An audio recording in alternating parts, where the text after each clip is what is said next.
Une posture qui ouvre la cage thoracique améliore la qualité de la respiration, étire le cou, stimule le système digestif, prévient les douleurs en haut du dos et ce n'est que le début.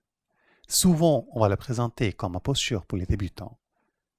Mais ça, c'est passé à côté de tous les mystères du demi-pont ou Setu Bandha Sarvanga Asana.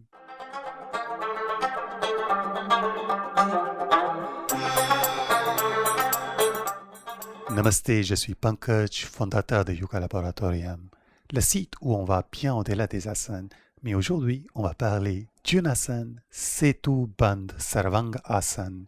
Setu qui veut dire la pont, Bandha qui veut dire le verrou, et Sarvanga qui veut dire avec tous les membres du corps. Avant de décortiquer les mystères de Setu Bandha Sarvanga Asana ou le demi-pont, on va déjà voir comment on rentre dans la posture. Donc on va démarrer allongé, les genoux pliés, les talons aussi proches des fesses que possible.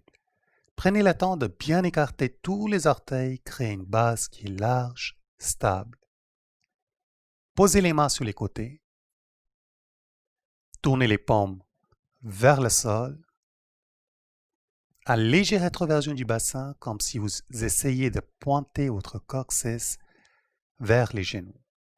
Et de là, poussez dans le sol à travers les talons et laissez soulever les fesses.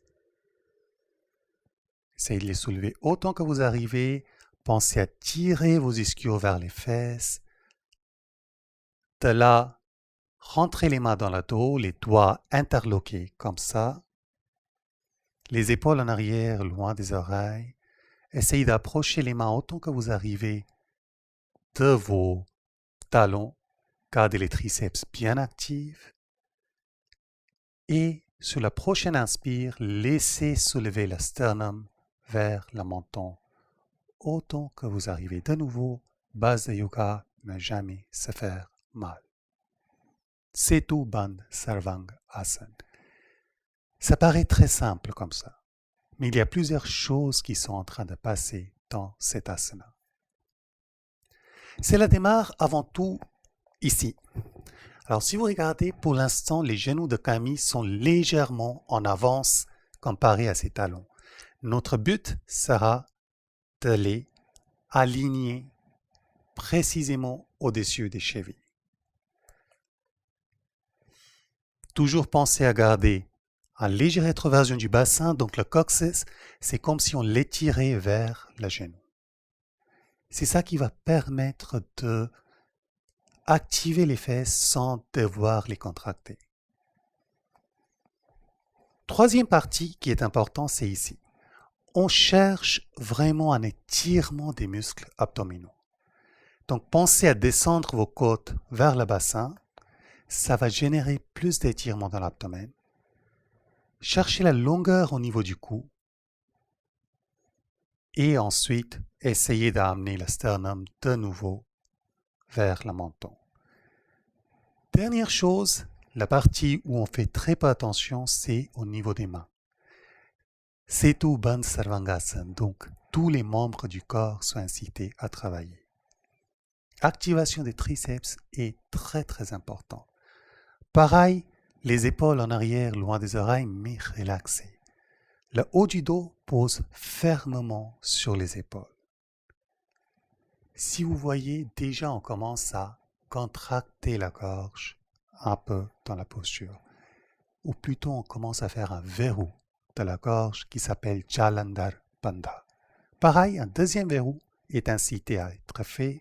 C'est au niveau du bassin, c'est la Mula Bandha, la verrou racine, donc le périnée qui s'étire vers la nombril. Les deux bandhas sont actifs dans cette posture. C'est ce qui va donner l'énergie dans la posture. Pour revenir, sur un expire, descendez tout en douceur, comme si vertèbre par vertèbre, sortez les mains sur les côtés et posez les fesses au sol. On va refaire une fois de plus. Donc de nouveau, pensez au talon. Inspirez, soulevez les fesses. rentrez les mains dans le dos, activez les triceps, tirez les bras vers les talons. Et une dernière chose, toujours faire attention que les genoux restent pointés vers les deuxièmes orteils et les jambes ne commencent pas à s'écarter.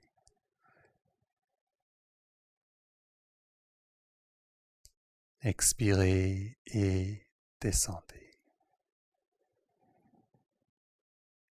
Après cette posture, toujours important de faire une contre-posture. Donc il y a deux contre-postures qui sont possibles. Première, c'est le bateau, Navasana.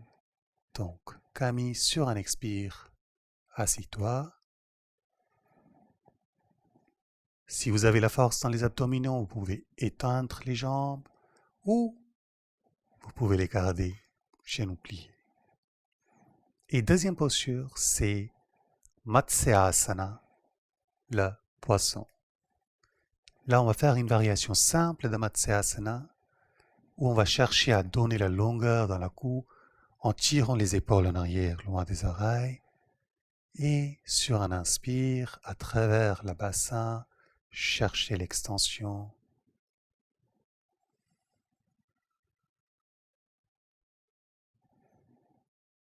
Et expirez, descendez.